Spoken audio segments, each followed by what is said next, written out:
Hi everyone, here we've got Xiaomi Redmi 9A, and let me show you how to change the video quality on the following device. So all you have to do is simply open the camera app, then let's change the video mode and click on the settings in the right upper corner.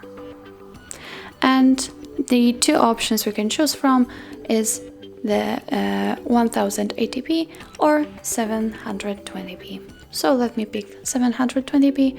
Let's get back to the camera, and from now on you will be recording your videos in the chosen quality. So that's all. This is how you change the video quality in your Xiaomi Redmi 9A, and if you find this video was helpful, please hit the subscribe button and leave the thumbs up.